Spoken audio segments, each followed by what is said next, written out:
नमस्कार दोस्तों, मैं हूं आपके साथ नीतीश तिवारी। आप देख रहे हैं संस्कृत ज्ञान प्रमा। आज अज संधि का तीसरा दिन है। सूत्र आया है उपदेशज नासिकित। जैसे संज्ञा प्रकरण में आपने हलंत्यम पढ़ा, हलंत्यम वो हल की संज्ञा करता था और ये अचो की संज्ञा करेगा। इस संज्ञा दोनों करते हैं, अंत में इस संज्ञा का फल है ही या संज्ञा था फल होती है, जिसकी जैसी जैसी संज्ञा वैसा वैसा फल है। इस संज्ञा का फल यहाँ पर भी लोप है, वहां पर भी लोप था। कह उपदेशे ये सप्तम्यंत पद है, अच प्रथमांत पद है, अनुनासिक प्रथमांत पद है, इत भी प्रथमांत पद है, अनेक पद में सूत्र में अनेक पद है। कह रहा है उपदेशे अनुनासिको अच इत संज्ञा स्यात्। उपदेश अवस्था में, उपदेश अवस्था यानी कि धातु सूत्र गणोणादि वाच्य लिंगानुशासनम आगम प्रत्ययादेशा उपदेशा प्रकृतिता। मतलब पाणिनि कात्यायन पतंजलि इन तीनों ऋषियों के आदि उच्चारण को उपदेश कहते हैं। संज्ञा प्रकरण में आपने पढ़ ही लिया है, अगर नहीं पढ़ा है तो जाकर पढ़ लीजिए चैनल में। उपदेशे अनुनासिको, उपदेश अवस्था में जो अनुनासिक अच उसकी संज्ञा होती है। अब समस्या है कि अकार 18 प्रकार का होता है। अनुनासिक उदात्त अनुदात्त स्वरित ह्रस्व दीर्घ प्लुत इनके भेद से। तो उसमें अनुनासिक कौन है? अनुनासिक कौन है? जैसे हलो में ज्ञाम गणना नाम नासिका था, ये नित्य ही अनुनासिक है।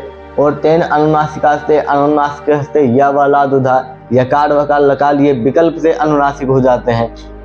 उनमें एक नियम है कि मुख सहित नासिका के साथ जिसका उच्चारण किया जाएगा उसको अनुनासिक कहेंगे। लेकिन अचों में ऐसा कोई नियम नहीं दिखता। अचों में जैसे हलो में ऊपर बिंदी लगा दिए तो ऐसा अनुनासिक हो गया। इसमें अचों के ऊपर ऐसा कोई नियम नहीं है कि कौन अनुनासिक है कौन अनुनासिक है, ऐसा कोई चिन्ह भी नहीं दिखता। तो अनुनासिकत्व का हम पहचान कैसे करेंगे कि कौन सा अनुनासिक है कौन सा अनुनासिक है? इसके लिए सूत्रकार कह रहे हैं प्रतिज्ञा अनुनासिक्या पाणिनीयाः, यानी पाणिनि जी के प्रतिज्ञा के अनुसार अनुनासिकत्व का ग्रहण करना चाहिए। यानी कि जहाँ जहाँ पर पाणिनि जी ने अच का इस संज्ञा कर दिया उपदेश अनुनासिक से, उसको अनुनासिक समझना चाहिए, अन्यत्र सभी को अनुनासिक। जैसे भू धातु है, भू धातु में उकार का पाणिनि जी ने लोप नहीं किया, उपदेश अनुनासिक से इस संज्ञा नहीं किया, इसलिए हम इसको अनुनासिकत्व नहीं ग्रहण करेंगे, इसलिए अनुनासिकत्व का व्यवहार नहीं कहेंगे। लेकिन यहीं पर अगर एध वृद्धो धातु में आते हैं, एध, यहाँ पर भी धकारोत्तरवर्ती आकार का पाणिनि जी ने उपदेश अनुनासिक से संज्ञा कर दिया, इसलिए अनुनासिक है। ऐसे यहाँ पर अचों में कोई चिन्ह नहीं दिखता, फिर भी पाणिनि जी के व्यवहार के अनुसार, पाणिनि जी के प्रतिज्ञा के अनुसार अनुनासिकत्व को हमें समझना चाहिए। पहले आपको दिक्कत होगी, फिर बाद में सब बन जाएगा रूटीन। लण सूत्रस्थ अवर्णेन सह उच्चार्यमाणो रेफो रलयोः संज्ञा।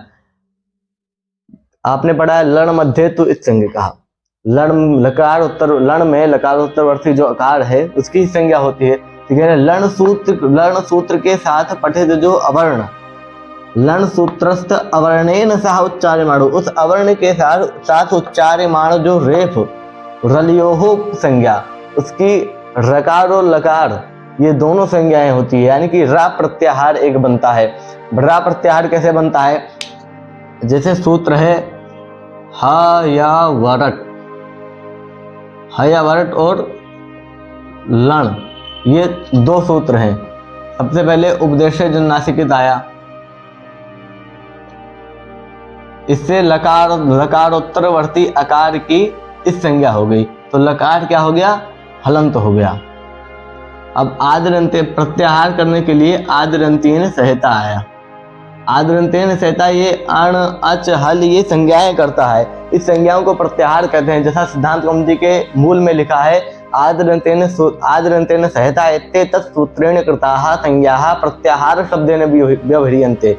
आदरंतेन संहिता इस सूत्र के द्वारा की गई जो संज्ञाएं हैं उसको प्रत्याहार इस शब्द से व्यवहृत किया जाता है, इस शब्द से उसका व्यवहार किया जाता है। तो ये कहता है अंत्य नेता सहित, अंत इस संज्ञा के साथ, अंत इस संज्ञा क्या है? लकारोत्तरवर्ती आकार, ये है अंत इस संज्ञक। अंत इस संज्ञक के साथ पठित जो आदि वर्ण क्या है? हयवरट में रा, हयवरट में रा क्या है? आदि वर्ण है, ये आदि वर्ण है।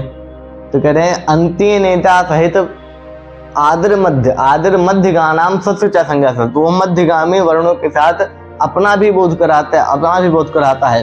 तो टकार का ग्रहण तो होगा नहीं, क्योंकि प्रत्याहारेषु इताम न ग्रहणम, प्रत्याहार में इस संज्ञा का ग्रहण नहीं होता है, इसलिए इसकी संज्ञा हुई थी हलंत्यम सूत्र के द्वारा, इसलिए इसका ग्रहण होगा नहीं। तो रा प्रत्याहार में आदि वर्ण है रकार, अंत्य वर्ण है अकार, तो रा आ इन दोनों को मिलाकर रा हो गया आदि वर्ण, और अंत्य वर्ण का हम उच्चारण करेंगे और मध्यगामी वर्ण है लकार, तो लकार का भी बोध हो जाएगा। यानी कि रा प्रत्याहार में दो वर्णों का बोध हुआ, रा और ला, इन दो वर्णों का बोध हुआ रा प्रत्याहार में। रा प्रत्याहार हो गया। अब रा प्रत्याहार होने के बाद सूत्र आता है उरण रपरः। कह रहा है री इत त्रिंशतः, री ये 30 प्रकार का होता है। कैसे? क्योंकि कहा गया था री लृ वर्णी और मिथा सावर्णम वाच्यम, री और री इन दोनों की मिथा मतलब आपस में, री और लृ इन दोनों की आपस में सवर्ण संज्ञा होती है। तो री 18 प्रकार का हो रहा था, री 12 प्रकार का हो रहा था, दोनों मिलाकर 30 प्रकार के हो गए। री इत त्रिंशतः संज्ञा, री की 30 प्रकार की संज्ञाएं हैं। इति उक्तम, ऐसा कहा गया है। तत्स्थाने यो अण, उस री के स्थान पर जो अण स रपरः संज्ञो प्रवर्तते, वो रपर के साथ प्रवर्तित हो। यानी कि री के स्थान पर आदेश हो रहा हो, प्रवर्तित हो रहा हो जो अण, वो रपर के साथ प्रवर्तित हो। जैसे उदाहरण दे रहे हैं कृष्णार्धी, क्या है? कृष्ण है धन रिद्धि, कृष्ण धन रिद्धि। यहां पर सूत्र लगा आद गुणा, आद गुणा से गुण यहाँ पर प्राप्त गुण हो जाएगा, क्योंकि अवर्ण से अच पर में है, अवर्ण है नकारोत्तरवर्ती अकार, अच है रिद्धि का री, तो इसलिए आद गुणा से गुण प्राप्त हुआ। इसमें फिर से समस्या आई, समस्या के लिए आंतरिक में परीक्षा किया गया। आंतरिक परीक्षा में सबसे पहले स्थान मिलाया गया, क्योंकि स्थान बलवान होता है। अकार का स्थान है अकुह विसर्जनाम कंठा, कंठ स्थान है। ऋकार का ऋतुषाणाम मूर्धा, मूर्धा स्थान है। तो कंठ और मूर्धा ये दो स्थान हुआ। और आद गुणा के स्थानीय कौन है? आ ए ओ दो तो हो कंठोष्ठम, इसका कंठ ओष्ठ स्थान है, इसका कंठ तालु स्थान है। यानी कि कंठ मूर्धा वाला कोई भी नहीं मिला। जब कंठ मूर्धा वाला कोई भी नहीं मिला तो बोले इसको छोड़ो, कंठ मूर्धा नहीं मिला तो कंठ तो मिल रहा है, अकार का कंठ स्थान है। तो इन दोनों के स्थान पर णकारोत्तरवर्ती अकार और रिद्धि के री, इन दोनों के स्थान पर आ ये आदेश हो गया आद गुणा सूत्र से। तो क्या बना? कृष्ण णकार हलंत हो गया, री इनके स्थान पर हुआ था, इसलिए धी बचा। कृष्ण आ धी, आ आदेश हुआ है। सूत्र आया उरण रपरः। कहता है री इत त्रिंशता, जो री है इस री के स्थान पर तत्स्थान है, उस री के स्थान पर यो अण प्रवर्तित आदेश हो रहा हो, जो अण वो सह रपरः संज्ञो प्रवर्तित, वो रपर के साथ प्रवर्तित हो। र प्रत्याहार में कितने वर्ण आए थे? 2 वर्ण आए थे। तो यानी कि री के साथ री और री के स्थान पर जब आदेश होगा तो अर के साथ प्रवर्तित होगा, और री के स्थान पर जब आदेश होगा तो अल के साथ प्रवर्तित होगा।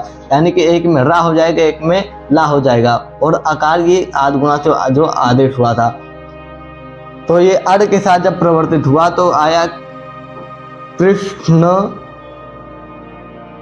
अर और धी, कृष्ण अर्धि मिला दिए, बन गया कृष्णार्धि। ऐसे ही तवल काढ़ा बन जाएगा, तवधन ऋकाढ़ा, तवल काढ़ा इसमें अल के साथ प्रवर्तित होगा तो तवल काढ़ा बनेगा, इसमें अर के साथ प्रवर्तित हुआ है तो कृष्णार्धि बना। अग्रिम सूत्र आया है लोपः शाकलस्य। कह रहा अवर्ण पूर्वयो हो, अवर्ण हो पूर्व में जिसके, ऐसा जो पदांत अवर्ण पूर्वयो हो पदांत यो हो, ऐसा जो पदांत यकार वकार यवयो हो, यानी कि यकार वकार यो हो। लोपः, अवर्ण पूर्व में हो ऐसा पदांत यकार वकार का लोप होता है। अश परे, अश परे रहते वाह, वाह मतलब विकल्प से, कहीं भी वाह मतलब विकल्प से, अन्य तरस्या मतलब विकल्प से, और कहीं भी किसी भी सूत्र में किसी ऋषि का नाम लिखा हो यानी कि विकल्प से। इसमें शाकल्य ऋषि का नाम लिखा है यानी कि विकल्प से। अवर्ण पूर्वयो हो पदांत यो हो यवयो हो लोपो वाश परे, अवर्ण पूर्वक पदांत यकार वकार का लोप होता है अश परे रहते विकल्प से। अगला सूत्र आ रहा है पूर्वत्रा सिद्धम, कह रहा है सपाद सप्ताध्यायीम प्रति, सपाद सप्ताध्यायी के प्रति त्रिपादी शास्त्र असिद्ध होता है। त्रिपादी असिद्धा। अब सपाद सप्ताध्यायी से कहते हैं, पाणिनि जी ने अष्टाध्याय नामक ग्रंथ लिखा जिसमें 8 अध्याय हैं, प्रत्येक अध्याय में 4 पाद हैं। तो प्रथम अध्याय के प्रथम पाद के प्रथम सूत्र से लेकर अष्टम अध्याय के प्रथम पाद पर्यंत तक जितने भी सूत्र हैं उसको सपाद सप्ताध्यायी कहते हैं, और बाकी के जो 3 पाद हैं उनको त्रिपादी कहते हैं। तो उसी सपाद सप्ताध्यायी में पठित जितने सूत्र हैं, पाणिनि अष्टाध्याय के प्रथम अध्याय के प्रथम पाद से लेकर अष्टम अध्याय के प्रथम पाद तक जितने भी सूत्र हैं उनके प्रति त्रिपादी शास्त्र, बाकी के जो 3 पाद में जितने भी सूत्र हैं वो सारे असिद्ध हो जाते हैं। फिर कह रहा है त्रिपाद्याम अपि, त्रिपादियों में भी पूर्वम प्रति परम शास्त्रम असिद्धम, पूर्व के प्रति पर शास्त्र सिद्ध होता है। शास्त्र किसे कहते हैं? पाणिनि जी के प्रत्येक सूत्रों को शास्त्र कहा जाता है। पाणिनि जी ने 4000 सूत्र लिखा, 4000 सूत्रों को शास्त्र कहा जाता है। उदाहरण दे रहे हर इह हरि इह, सब इसका विच्छेद है हरे धन इह, हरे धन इह। सूत्र लगा एचो यवा यावह, बन गया रकार हलंत हो गया हर आय इहा, मिला दिए आकार इसमें मिल गया झिनम वर्णम प्रेण संयोज्यम हरय इहा, यहाँ पर हर इहा बन गया। सूत्र लगा लोपा शाकल, क्या बोल रहा? अवर्ण पूर्वक, अवर्ण है रकार उत्तरवर्ती अकार, पदांत है ही क्योंकि हरे ये हरे है ऐसा पंचमी और षष्ठी में रूप बनता है, इसलिए पदांत है क्योंकि सुप इसमें मिला हुआ है, सुप तिङंत पद से पद संज्ञा हुई है।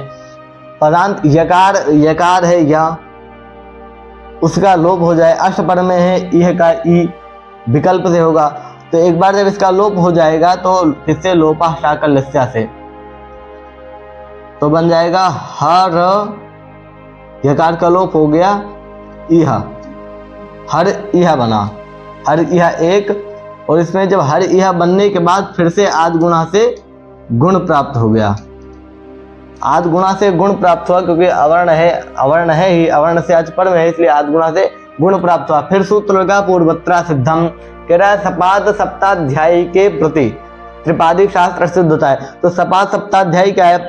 पाणिनि जी आद गुणा से गुण प्राप्त हुआ, तो आद गुणा सूत्र है 6ठे अध्याय के प्रथम पाद का सूत्र है आद गुणा, और लोपा शाकल्यस्य जो सूत्र है वो 8वें अध्याय के द्वितीय पाद का है, यानी कि ये लोपा शाकल्यस्य ये त्रिपादी है और आद गुणा सपादी है। इसे सपाद सप्ताध्याय प्रति त्रिपादी असिद्धा, सपाद सप्ताध्याय के प्रति आद गुणा के प्रति त्रिपादी शास्त्र यानी कि जो लोपा शाकल्यस्य है ये असिद्ध हो जाएगा, यानी कि आद गुणा की कर्तव्यता में लोपा शाकल्यस्य असिद्ध हो जाएगा। आद गुणा क्या कर रहा है? यहाँ पर गुण कर रहा है, जब ये गुण करने के लिए आएगा तो लोपा शाकल्यस्य से जो यकार का यहाँ लोपा शाकल्यस्य जो यकार का जो लोप हुआ है, अब लोपा शाकल्यस्य असिद्ध होगा तो उसका जो कार्य किया है वो कार्य भी असिद्ध हो जाएगा। उसने कार्य क्या किया है? यकार का लोप किया है, तो यकार का लोप भी असिद्ध हो जाएगा। आद गुणा जब यहाँ पर गुण करने के लिए आएगा तो यहाँ पर उसको यकार दिखाई देगा, तो अवर्ण से अच पर में नहीं मिलेगा, इसलिए गुण भी नहीं होगा। त्रिपाद्याम पूर्वम प्रतिपद शास्त्रम असिद्धम, इसका उदाहरण आगे देंगे। तो बन गया हर यह पहला रूप बना, और हर आय यह इनको मिला देंगे तो हर यह ऐसा बन जाएगा। अब ऐसे ही विष्णु बन जाएगा, क्या है? विष्णु धन यह है। अब यहां पर भी एचो यवा हवा से अया अवादेश हो जाएगा, विष्णु अव इह, लोपा शाकल्यस्य सूत्र लगा, लोपा शाकल्यस्य से वकार का इसमें लोप हो गया, विष्णु मिला दे, विष्णु पहले मिला देते हैं, विष्णव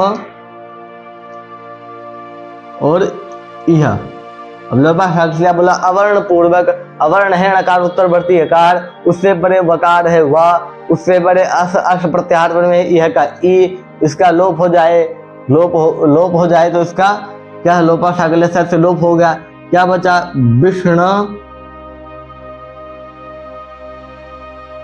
विष्णुधन यह बचा। विष्णुधन यह बचने के बाद सूत्र आद गुणा से गुण प्राप्त हुआ। आद गुणा से गुण प्राप्त होने की स्थिति में पूर्वत्रा सिद्धम आ गया। पूर्वोत्तर सिद्धम के रहा सपा सप्ताह के प्रति असिद्ध हो जाएगा। आद गुणा के प्रति लोपा शाकल्य से असिद्ध हो जाएगा। जब लोपा शाकल्य से असिद्ध होगा तो उसने जो वकार का लोप किया है वो आद गुणा को दिखाई देने लगेगा। आद अवर्ण से अच पर में नहीं मिलेगा, इसलिए गुण भी आदेश नहीं होगा। तो विष्णु यह, और एक बार जब लोपा शाकल्य से वकार का लोप भी नहीं होगा तो विष्णु विह,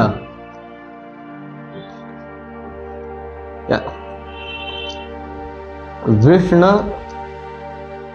विह ऐसा रह जाएगा। गुण संधि के बाद अब वृद्धि संधि की बारी आती है। वृद्धि संधि क्या है? वृद्धि संज्ञा करने के लिए सूत्र आता है वृद्धि आदेश। ये बताता है वृद्धि किसे कहते हैं, वृद्धि संज्ञा किसकी होती है, वृद्धि किसका नाम है। बोला आत ऐच, आत ऐच वृद्धि संज्ञा साथ, यानी कि दीर्घ आकार आ ऐ और औ, दीर्घ आकार और ऐच प्रत्याहार, ए ओ ऐ औच, ऐच प्रत्याहार में ऐ और औ ये दोनों आते हैं, यानी कि आ ऐ औ, इनकी वृद्धि संज्ञा होती है। वृद्धि के संज्ञक हैं, ये वृद्धि है तीनों। मतलब जब भी वृद्धि आदेश होगी तो ये तीनों में से किसी एक को आदेश किया जाएगा। अग्रिम सूत्र आता है वृद्धि संधि करने के लिए, सूत्र आता है वृद्धि रेची। आदेची परे वृद्धि रेखा देखा जात, अवर्ण से एच प्रत्याहार पर रहते, एच प्रत्याहार में ए ओ ऐ औ ये चार वर्ण आते हैं। अवर्ण से एच प्रत्याहार पर रहते वृद्धि संज्ञक एकादेश होता है। एकादेश या आदेश एक के स्थान पर होता है और एकादेश पूर्व पर, इन दोनों के स्थान पर होता है। लिखा है गुणापवाद, ये गुण का अपवाद है। आज गुणा इस सूत्र से जो गुण कर रहा था, जो गुण हो रहा था, उससे उसका ये अपवाद सूत्र है। अब अपवाद कैसे हुआ? जैसे आद गुणा क्या कहता है, अवर्ण से अच प्रत्याहार पर रहते, वो अवर्ण से अच प्रत्याहार पर रहते कहता है। ये अवर्ण से एच प्रत्याहार, अच प्रत्याहार के अंतर्गत ही एच प्रत्याहार आता है। हमेशा अल्पापेक्ष बलवान होता है, जिसकी अपेक्षा कम होती है वो बलवान होता है। आप मान लो कोई एक व्यक्ति है, वो दिन में 4 टाइम भोजन करता है और दूसरा 1 टाइम भोजन करता है। अगर दोनों एक साथ थाली लेकर पहुंच जाएं तो सबसे पहले किसे भोजन दिया जाएगा? जायज सी बात है, सबसे पहले जो एक टाइम भोजन करता है उसको दिया जाएगा। यानी कि जिसकी अपेक्षा कम है, जो कम मांग रहा है, उसको दिया जाएगा। वृद्धि रेची इसकी अपेक्षा कम है, ये अल्पापेक्ष है, इसलिए ये बलवान हुआ। एक होता है बाध्य सूत्र, एक होता है बाधक। आद गुणा और वृद्धि रेची, इन दोनों में बाध्य बाधक भाव संबंध है। कौन सा संबंध है? बाध्य बाधक भाव संबंध। हमेशा जो बाध्य होता है उसको बाधक बांधता है। बाध्य, जिसका क्षेत्र बड़ा होता है उसको बाध्य कहते हैं, और जिसका क्षेत्र कम होता है उसको बाधक कहते हैं। आद गुणा का क्षेत्र बड़ा है इसलिए उसको बाध्य कहते हैं, बाध्य कहेंगे, और वृद्धि रेची का क्षेत्र कम है उसको बाधक कहेंगे। यानी कि आद गुणा को वृद्धि रेची बांधेगा। और बाध्य को उत्सर्ग कहते हैं, बाध्य को सामान्य सूत्र कहते हैं और बाधक को विशेष सूत्र भी कहते हैं। इनके 3 नाम हुए, एक बाध्य बाधक भाव संबंध, दूसरा जो आद गुणा है वो सामान्य सूत्र है, वृद्धि रेची का है विशेष सूत्र है, इसलिए सामान्य से विशेष हमेशा बलवान होगा, वृद्धि रेची बलवान है। और जो सामान्य सूत्र को उत्सर्ग कहते हैं, यानी कि आद गुणा उत्सर्ग है और ये वृद्धि रेची विशेष सूत्र है। वृद्धि रेची क्या है? उत्सर्ग और अपवाद। आद गुणा उत्सर्ग सूत्र है, वृद्धि रेची अपवाद सूत्र है, इसलिए हमेशा ही वृद्धि रेचि बलवान होता है। जहां पर भी अवर्ण से एच प्रत्याहार मिल जाएगा वहां पर आदि गुणा से गुण प्राप्त होते हुए भी ये गुण का अपवाद होकर गुण का बाधक होने के कारण वृद्धि रेचि से वृद्धि होगी। जैसे उदाहरण दे रहे हैं, कृष्ण धन एकत्वम, कृष्णैकत्वम, कृष्ण धन एकत्वम, यानी कि कृष्ण की एकता, कृष्ण धन एकत्वम। यहाँ पर अवर्ण से अच प्रत्याहार पर में है, आदि गुणा से गुण प्राप्त होते हुए भी वृद्धि रेचि से क्या हुई, वृद्धि हुई, क्योंकि अवर्ण से एच प्रत्याहार पर में है। आदि गुणा का बाधक होने के कारण आदि गुणा को वृद्धि रेचि ने बांध लिया। वृद्धि रेचि के बांधने के बाद यहाँ पर वृद्धि संज्ञक प्राप्त हुआ, स्थान मिलाया गया। कृष्ण में णकार उत्तरवर्ती अकार का स्थान है कंठ, ए दे तो हो कंठ तालु, इसका एकार का स्थान है कंठ तालु। तो यहाँ पर कंठ तालु वाला है आई, क्योंकि औ दो तो हो कंठोष, इसका कंठोष स्थान है, इसका कंठ स्थान है। कंठ तालु वाला है आई, यानी कि नकार उत्तरवर्ती अकार और एकत्वम के ए, इन दोनों के स्थान पर आई आदेश हो जाएगा। कृष्ण हलंत आई और कत्वम, अज्झिनम वर्णम परिण सविजम, जैसे हिरण पर वाले में जाकर मिल जाता है, मन गया कृष्णैकत्वम। अब कृष्णैकत्वम की तरह ही बन जाएगा क्या, गंगा, गंगा धन ओघा। यहाँ पर भी आदि गुणा से गुण प्राप्त होते हुए भी वृद्धि रेचि से वृद्धि प्राप्त हुई, वृद्धि रेचि से वृद्धि आया, वृद्धि आदेश हो गया।